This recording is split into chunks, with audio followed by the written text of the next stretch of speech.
중앙사고수습본부 중수본 이렇게 이야기하죠. 중수본에서 1000명을 대상으로 여론조사를 실시했는데 이 코로나19로 인해 타격을 입은 자영업자를 보상해야 한다는 것에 80%가 동의를 했고, 이 기존에 지급했던 그 재난지원금에 대해 부족했다라고 응답한 평가가 49.3%로 이 충분했다라고 하는 그 의견보다 더 많았지만, 재정을 지원하기 위해 추가로 세금을 납부할 것인지를 묻는 그 질문에서 기꺼이 내겠다라는 그 의견이 22%에 불과했다고 합니다. 참으로 씁쓸한 뉴스죠. 하지만 이것이 우리들의 모습입니다. 인도주의적이고 좋은 평판을 얻을 수 있는 것에는 적극적이지만 자신의 희생을 요구하는 것에는 냉소적인 태도가 드러나는 것입니다. 겉으로는 사람 앞에서 좋은 사람으로 비춰지길 바라고 존경을 받고자 하나 정작 안으로는 이기적이고 욕심으로 가득한 모습이 우리들의 모습은 아니었는지 돌아보게 되는 기사였습니다.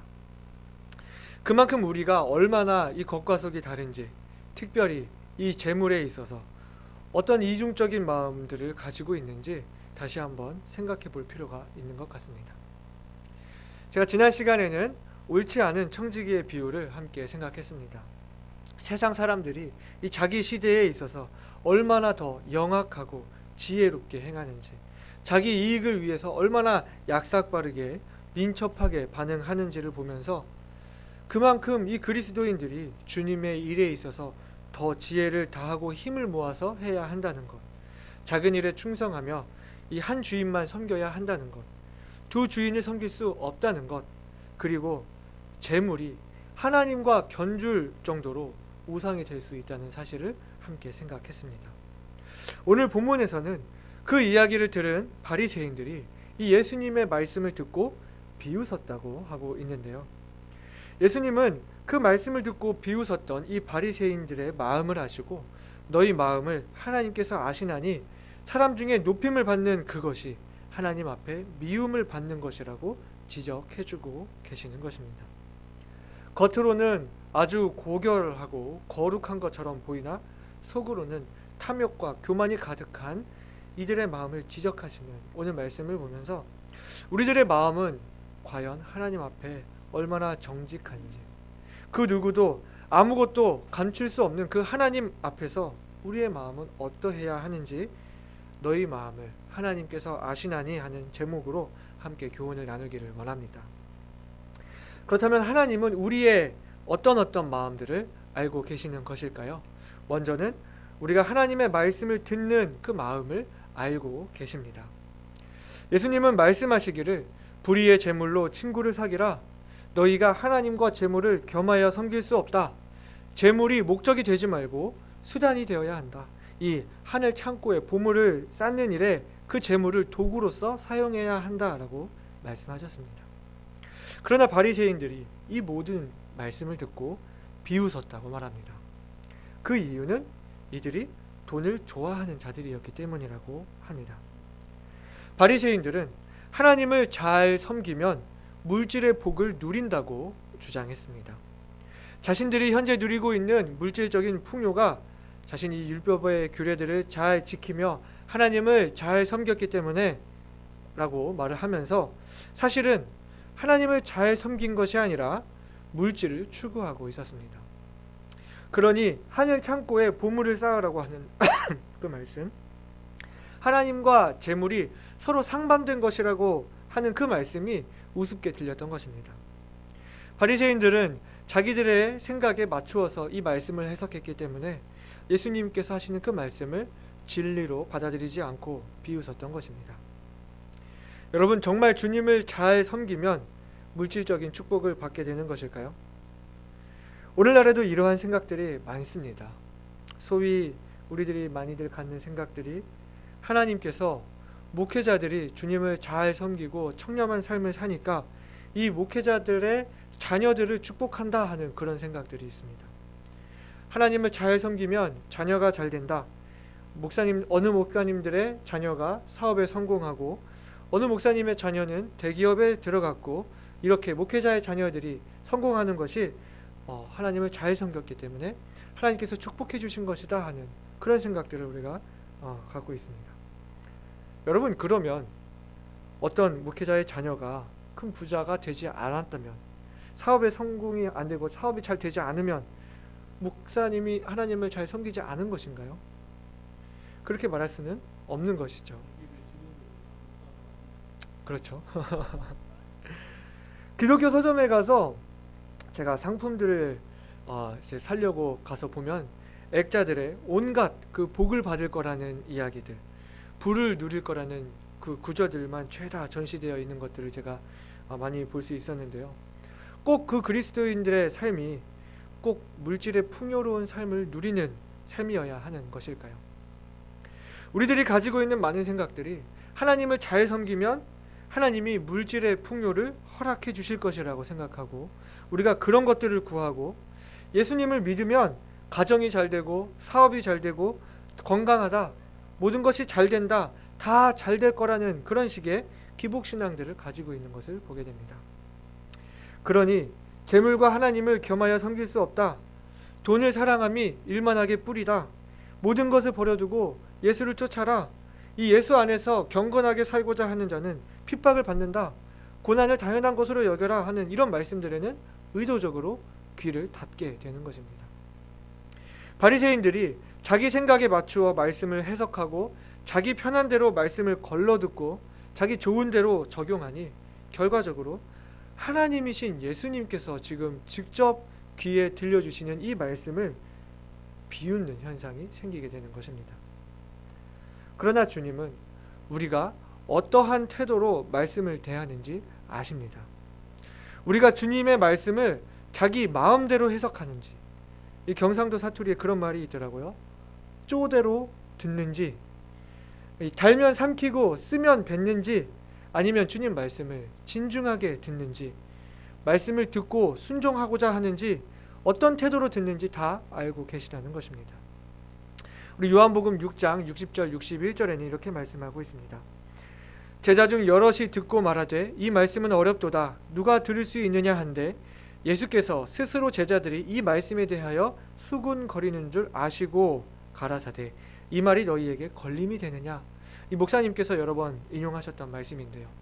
예수님께서 내 살을 먹고 내 피를 마시는 자는 내 안에 거하고 나도 그 안에 거한다 하셨을 때, 제자 중에 여럿이 그 말씀을 듣고 이 말씀이 참으로 어렵다, 누가 이 말씀을 받을 수 있느냐 하고 있을 때에 주님께서 이들이 말씀 듣는 그 마음을 아셨다고 그렇게 말씀하고 있습니다. 우리가 주님의 말씀을 듣는 그 마음이 어떤지 주님이 다 알고 계신다면 주님의 말씀을 대하는 우리의 태도는 어떠해야 하는 것일까요?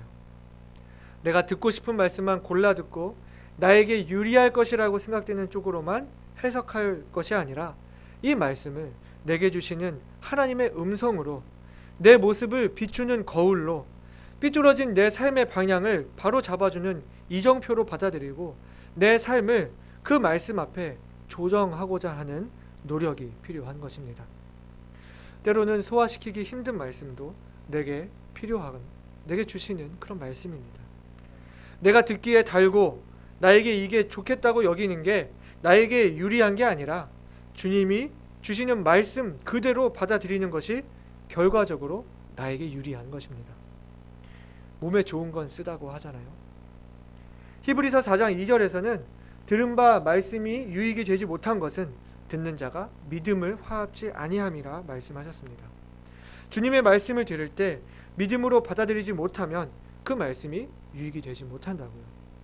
그리고 12절에는 하나님의 말씀은 살았고 운동력이 있어 좌우에 나에선 어떤 검보다도 예리하여 혼과 영과 및 관절과 골수를 찔러 쪼개기까지 하며 또 마음의 생각과 뜻을 감찰한다 말씀했습니다. 하나님의 말씀이 아주 예리한, 그 검보다 더 예리한 그 메스라고 한다면 우리는 믿음으로 그 말씀이 우리의 상한 심령을 수술시켜 주시도록, 주님이 나를 만져주시도록, 주님이 나를 고치시도록, 주님이 나를 살리시도록 주님의 말씀 앞에 우리를 믿고 맡겨 놓아야 하는 것입니다. 자기 생각과 교만, 자기 의에 빠져 예수님의 말씀을 비웃어 버린 그 바리새인들과 같지 아니하고 하나님의 말씀 앞에 내 자신을 맡기고 순종하여 말씀의 인도함을 받는 저와 여러분이 되시기를 바랍니다. 두 번째로 하나님은 우리가 무엇을 섬기고 있는지를 알고 계십니다. 예수님께서 두 주인을 섬길 수 없다. 하나님과 재물을 겸하여 섬길 수 없다고 말씀하셨는데 사실은 이 바리새인들이 바로 재물을 섬기고 있는 사람들이었던 것을 알 수 있습니다. 오늘 본문 15절 말씀입니다. 예수께서 이르시되 너희는 사람 앞에서 스스로 옳다 하는 자이나 너희 마음을 하나님께서 아시나니 사람 중에 높임을 받는 그것은 하나님 앞에 미움을 받는 것이니라 말씀하셨습니다.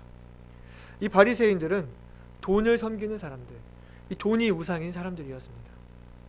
율법의 규례들을 지킴으로 사람들의 존경을 받았지만 이들은 율법을 하나님의 뜻으로 믿고 지키려는 마음이 아니라 율법을 지킨다는 그 명목으로 사람들의 존경을 받아내고 백성들 위에 군림하고 백성들을 가르치며 이익을 위한 도구로서 율법을 이용한 사람들인 것입니다. 다시 말해 율법을 지키는 게 목적이 아니라 그로 인해 생겨나는 사회적 지위와 부가 이들의 목적이었던 것입니다. 때문에 백성들은 이 높은 수준의 그 율법의 요구에 매여서 살아야만 했고 이토록 자신들의 이익을 챙기면서 이 백성들의 삶이 얼마나 힘들게 되는지는 관심이 없는, 오히려 백성들이 그 율법에 매여서 주님의 은혜로부터 멀어지도록 그들의 삶이 피폐하게 되도록 이렇게 만들어 버리니 이들이 사람 중에 높임을 받는 그것이 도리어 하나님 앞에 미움을 받는 것이라는 말씀을 듣게 된 것입니다. 바리새인들의 마음의 중심에 하나님을 향한 사랑이 우선인지 아니면 자신들의 이익이 우선인지를 아셨기 때문에 주님께서 그렇게 말씀하신 것입니다. 주님은 우리 마음의 우선순위가 무엇인지를 알고 계십니다. 사람은 자기가 가장 귀하다고 여기는 가치를 위해 살아간다고 했습니다.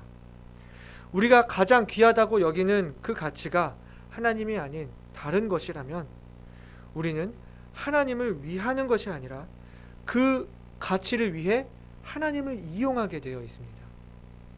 그것이 재물이라고 하면 우리가 하나님의 영광을 위해 주신 물질을 사용하는 것이 아니라 물질을 위해 하나님을 이용하게 되어 있다는 것입니다. 하나님의 영광이 없이 크기만 큰 교회, 정치적 목적을 위해 경제적 이익을 위해 모여있는 이익 집단들이 얼마나 많습니까? 여러분, 교회가 왜 커져야 하는 것일까요? 더 많은 헌금이 모여야 하기 때문에 그런 것일까요? 교회가 성장할 필요가 분명히 있지만 괴물처럼 커져버려야 하는 이유가 있나요? 무엇을 위해 교회가 성장해야 하는 것일까요? 주님께서 맡기신 사역들을 온전히 수행하기 위해 이 땅끝까지 전하라는 주님의 명령을 따르기 위해 우리가 있는 지역에서 또 그리고 선교처에서 복음을 전하며 사람들이 구원받고 주님의 자녀들이 자라가고 또 다른 교회를 세우는 것, 이 세상에서 그리스도인으로서 빛과 소금의 역할을 감당하며 하나님 나라를 이루어 하나님께 영광 돌리기 위한 것 말고는 다른 이유가 없습니다. 여러분, 하나님은 우리가 파는 상품이 아닙니다. 전도는 홍보가 아닙니다. 복음은 사람들을 끌어모으기 위한 마케팅이 아닙니다. 누구의 이익을 위한 교회가 아닌 주님의 영광을 위한 교회가 되어야 합니다. 그런가 하면 돈을 위해 사는 사람들이 얼마나 많습니까? 돈을 섬기고 자신을 섬기고 자신이 갖고 싶은 것을 갖고자 자신들의 목적을 이루고자 하나님의 이름을 이용하는 사람들이 얼마나 많습니까? 주님은 우리의 마음을 아신다고 말씀하셨습니다. 역대상 28장 9절에는 이렇게 말씀하고 있습니다. 내 아들 솔로몬아, 너는 내 아비의 하나님을 알고 온전한 마음과 기쁜 뜻으로 섬길지어다. 여호와께서는 문마음을 감찰하사 모든 사상을 아시나니 네가 저를 찾으면 만날 것이요 버리면 저가 너를 영원히 버리시리라 말씀하고 있습니다. 우리의 우선순위가 정말 주님께 맞추어져 있는지, 모든 것이 하나님의 영광을 위한 것인지 우리 마음을 돌아보길 원합니다. 우리가 스스로 다른 사람 앞에 우리 자신을 높이고자 드러내고자 한다면, 주님 아닌 다른 것을 구하며 산다면, 이런 것들을 위해 하나님을 이용하여 어깨를 치켜 세우려고 의시되고 있다면, 하나님께서는 우리가 사람들에게는 높임받을지 모르나 미움을 받는 것이라고 주님이 말씀하셨습니다. 주님이 우선순위가 되어야 한다는 것은 단순히 하나님 최고, 예수님 최고 이게 아니라 나의 성공적인 어떤 그 인생의 플랜, 인생의 계획에 하나님이 들어가 있는 것이 아니라 날 향한 하나님의 계획 안에 내가 들어가 있어야 한다는 것입니다. 하나님의 영광을 위해 내가 쓰여지고 드려지며 하나님 한 분만이 내 삶의 이유가 되어야 한다는 말씀인 것입니다. 주객이 전도되어야 한다는 것입니다. 주님이 내 것 중에 최고가 아니라 내가 주님의 것이 되어야 한다는 것입니다. 내가 주인이 되어 하나님을 이끌고 다니려고 하는지, 아니면 정말 하나님이 나의 주인이 되셔서 내가 하나님을 주인으로 모시고 주님께 이끌린 삶을 사는지 우리 자신을 돌아보고 진정으로 주님이 주인 되시는 삶, 내 삶의 우선순위가 주님인 삶, 주님을 섬기는 삶을 사는 우리 모두가 되길 소원합니다. 마지막으로 세 번째, 하나님은 우리가 무엇으로 살아가고 있는지를 알고 계십니다. 우리 삶의 우선순위가 우리 삶의 이유를 말하는 것이라면 지금 말씀드린 이것은 우리 삶의 방식을 이야기하는 것입니다. 무엇을 위하여 살아가느냐에 따라서 그 사람이 사는 방식, 즉 어떻게 사느냐 하는 것도 달라지게 된다는 것입니다. 오늘 본문의 16절부터 주님은 바리새인들이 그렇게 자신들을 옳다 하는 데 이용했던 그 율법에 대해서 말씀하십니다. 오늘 본문 16절부터 18절까지 말씀 보시겠습니다. 율법과 선지자는 요한의 때까지요, 그 후부터는 하나님 나라의 복음이 전파되어 사람마다 그리로 침입하느니라. 그러나 율법의 한 획이 떨어짐보다 천지에 없어짐이 쉬우리라. 무릇 그 아내를 버리고 다른 데 장가드는 자도 간음하며 무릇 버리운 이에게 장가드는 자도 간음함이니라. 이것이 무슨 말씀일까요? 16절만 보았을 때는 이제 율법이 폐하게 되고 복음으로 인해 사람들이 하나님 나라에 들어가게 된다. 이제 율법으로는 하나님 나라에 이를 수 없다라고 생각할 수 있습니다. 먼저 여기 16절까지 보고 율법에 대해서 우리가 생각을 한다면, 바리새인들이 자기를 옳다 하는 그 율법이 자기를 옳다고 할 수 있는 그 도구가 될 수 없다는 이야기를 먼저 할 수 있습니다. 율법은 하나님의 거룩하심을 깨닫게 되고 도리어 나의 죄악됨을 알게 하는 것입니다. 때문에 나의 능력이 아닌 하나님의 은혜가 필요함을 깨닫고 복음 앞으로 우리를 이끄는 역할을 율법이 하게 되는 것입니다. 법이 없으면 불법이라는 것도 존재할 수 없지만, 법이 존재하기 때문에 그것이 범법이라는 것을 우리가 알게 되는 것입니다. 그것처럼 율법은 우리가 죄를 범할 수밖에 없는 죄인이라는 사실을 알게 하는 것이죠. 그래서 하나님 나라에 들어가려면 율법을 지킴으로 갈 수 있는 것이 아니라 주님의 은혜가 필요하고 율법을 모두 이루신 그 예수님의 복음으로 말미암아 우리가 하나님 나라에 들어갈 수 있다는 것을 말씀하시는 것입니다. 그러면 복음으로 인해 하나님 나라에 들어가게 되면 더 이상 율법이 필요하지 않느냐? 율법이 이제 폐하게 되느냐? 또 그것은 아니라는 것입니다. 그래서 17절부터 주님 말씀하시기를 율법의 한 획이 떨어짐보다 천지에 없어짐이 쉬우리라. 다시 말해 천지는 없어져도 내 말은, 이 율법은 없어지지 아니하리라 말씀하신 것이고, 그 말씀이 복음으로 구원받았다고 해서 율법이 필요하지 않다, 즉 죄를 막 지어도 된다는 것이 아닙니다. 율법은 주님의 은혜가 필요하다는 것을 깨닫게 한다고 했습니다. 우리가 하나님의 자녀가 되기 위해 은혜가 필요하다는 것을 알게 하는 것처럼, 마찬가지로 우리가 하나님의 자녀로 살아가는 데 있어서도 여전히 주님의 은혜가 필요하다는 것을 알게 하는 것이 바로 이 율법이 하는 역할이라는 것입니다. 은혜로 구원받았지만 여전히 죄의 유혹 가운데 있고, 때로는 넘어지고 실수하며, 때로는 그것을 반복하는 우리들의 모습을 보면서 연약한 내 모습을 발견하면서 주님의 도우심과 인도하심, 주님이 주시는 승리와 그 은혜를 구하며 살아가야 한다는 것입니다. 매일 주님의 은혜를 구하는 그 삶을 살기 위해 우리에게 율법이 여전히 중요하다는 것입니다. M.R. 디한 박사는 그의 책 율법이냐 은혜냐에서 말하기를, 이 출애굽기 19장에 하나님께서 이스라엘 백성들과 시내산에서 그 율법의 언약을 맺을 때 이스라엘 백성들이 은혜를 구했어야 한다고 그렇게 말을 했습니다. 우리 출애굽기 19장 말씀 함께 펴보시겠습니다. 출애굽기 19장을 펼치시고요. 출애굽기 15장 5절부터 8절까지 말씀 함께 보시겠습니다. 출애굽한 이스라엘 백성들이 하나님과 시내산에서 율법의 언약을 맺는 장면인데요. 5절부터 8절까지 말씀 보시겠습니다. 세계가 다 내게 속하였나니 너희가 내 말을 잘 듣고 내 언약을 지키면 너희는 열국 중에서 내 소유가 되겠고 너희가 내게 대하여 제사장 나라가 되며 거룩한 백성이 되리라. 너는 이 말을 이스라엘 자손에게 고할지니라. 모세가 와서 백성의 장로들을 불러 여호와께서 자기에게 명하신 그 모든 말씀을 그 앞에 진술하니 백성이 일제히 응답하여 가로되 여호와의 명하신 대로 우리가 다 행하리이다. 모세가 백성의 말로 여호와께 회복하며 했습니다. 우리가 다 행하겠나이다 라고 대답하면서 그 언약이 체결이 되었는데, 우리가 행하겠나이다 이렇게 대답할 것이 아니라 우리는 안 됩니다. 우리는 할 수 없습니다. 하나님의 율법이 너무 무겁습니다. 나의 능력으로는 되지 않습니다. 우리는 여전히 계속해서 하나님의 은혜가 필요합니다.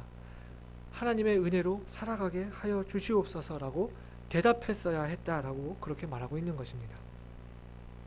바리새인들이 율법을 지킨다고 하면서 스스로 자기들을 옳다 하기 때문에 이들은 하나님의 은혜가 필요한 죄인이라는 것을 알지 못했습니다.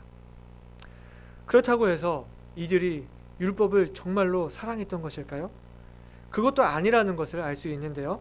오늘 본문으로 돌아가셔서 오늘 본문 18절 말씀 보시면 주님이 아내를 버리고 다른 데 장가드는 자도 간음함이요 무릇 버리운 이에게 장가드는 자도 간음함이니라 이렇게 말씀하신 것은, 당시 이 바리새인들이 이혼 사유에 대해서 남편이 얼마든지 아내를 버릴 수 있다고 그 주장하는 사람들이 있었고, 이 버리운 사람과 재혼하는 문제들에서 이 율법을 해석하고 적용하는 데 있어서 그 자신들의 편리를 위해서 자신들이 필요한 대로 그 율법을 바꿔서 수정하고 그렇게 적용하는 그런 일들이 있었고, 예수님은 그 당시 이슈였던 이 문제를 말씀하시면서 하나님의 정하신 뜻이 너희들의 그 편의대로 그렇게 바뀔 수 있는 것이 아니라는 것을 이혼의 문제를 지금 들어서 말씀하신 것입니다. 그러니까 얼마나 이 바리새인들이 율법을 가지고 자기 의를 세우면서도 정작 필요할 때 가서는 그것을 마음대로 바꾸었는지, 율법을 사랑한 것이 아니라 자기 이익을 위해서 이 율법을 이용했던 것을 알 수 있는 부분입니다. 주님은 그렇게 우리가 무엇으로 하나님께 나아가려 하는지를 알고 계십니다. 율법을 가지고 자기 의를 내세우려 하는지 아니면 복음의 은혜로 주님께 나아오는지를 보시고 우리가 예수 그리스도의 복음의 능력으로 살아가고 주님의 은혜를 구하며 살아가기를 원하신다는 것입니다. 복음의 능력으로 사는 것은 무엇입니까? 내가 살아가는 것이 나의 능력이 아닌 나를 구원하신 주님의 사랑과 은혜로 살아감을 고백하며 사는 삶입니다. 우리가 많이들 외우고 있는 갈라디아서 2장 20절 말씀과 같이 나를 십자가에 못 박는 삶, 나는 죽고 그리스도가 사는 삶, 나를 위하여 자기 몸을 버리신 예수 그리스도를 위하여 사는 삶을 말하는 것입니다. 사랑하는 여러분, 여러분은 무엇으로 어떻게 살고 계십니까? 날마다 주님의 은혜를 구하며 살고 계십니까? 아니면 나의 능력으로 살려고 하고 계십니까? 내 힘이 아닌 주님의 보혈의 능력으로 살아가는 저와 여러분이 되시기를 바랍니다. 나를 의롭다 할 수 있는 것이 주님의 보혈밖에는 없습니다. 내가 갖고 있는 어떤 것도, 내가 할 수 있는 어떤 것도 나를 의롭다고 할 수가 없습니다. 세상의 사람들은 I can do it 이라는 말을 참 좋아하죠. 긍정적인 사고방식, 뭐든지 할 수 있다는 생각을 좋아하지만 우리들은 어떻게 고백해야 할까요? 내가 할 수 있다가 아니라 주님이 하실 수 있습니다 하는 고백. 내게 능력 주시는 자 안에서 내가 모든 것을 할 수 있느니라 하는 그 고백을 하는 사람들이 되어야 할 줄을 믿습니다. 사랑하는 여러분, 하나님께서는 우리의 마음을 모두 아신다고 했습니다. 우리가 주님의 말씀을 어떻게 받아들이는지, 우리가 실제로 무엇을 섬기고 있는지, 우리가 어떻게 살아가고 있는지, 무엇을 의지하며 살아가고 있는지 다 아신다고 말입니다. 우리 디모데전서 6장 3절부터 말씀 함께 찾아서 한 목소리로 읽겠습니다. 디모데전서 6장 3절부터 우리가 함께 찾아보실 텐데요.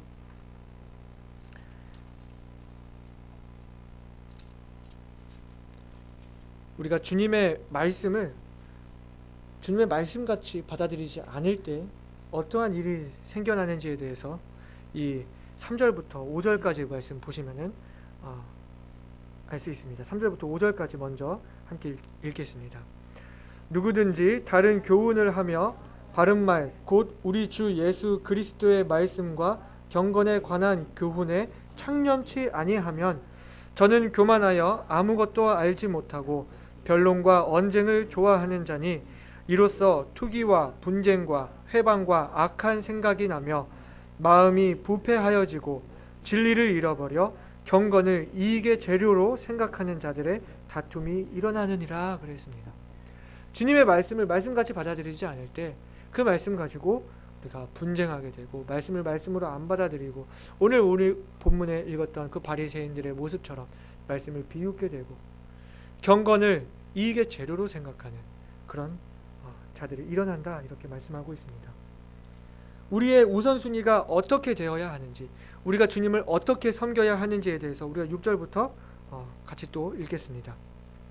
그러나 지족하는 마음이 있으면 경건이 큰 이익이 되느니라.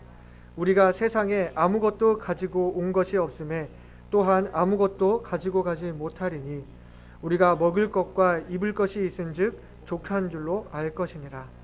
부하려 하는 자들은 시험과 올무와 여러 가지 어리석고 해로운 정욕에 떨어지나니 곧 사람으로 침륜과 멸망에 빠지게 하는 것이라. 돈을 사랑함이 일만하게 뿌리가 되나니 이것을 사모하는 자들이 미혹을 받아 믿음에서 떠나 많은 근심으로써 자기를 찔렀도다. 11절부터 12절입니다. 오직 너 하나님의 사람아 이것들을 피하고 의와 경건과 믿음과 사랑과 인내와 온유를 쫓으며 믿음의 선한 싸움을 싸우라. 영생을 취하라. 이를 위하여 내가 부르심을 입었고 많은 증인 앞에서 선한 증거를 증거하였도다. 아멘. 주님이 우리 모든 마음을 아신다면 이제는 주님 앞에 우리 마음이 정직하기를, 우리 마음이 순수하기를 바랍니다. 주님의 말씀을 내 영혼에 반드시 필요한 양식으로 그렇게 믿고 받아들이며 실제로 주님이 우리의 주인 되시며 또 날마다 주님의 은혜를 구하며 살아가는 저와 여러분이 되시기를 간절히 소망합니다.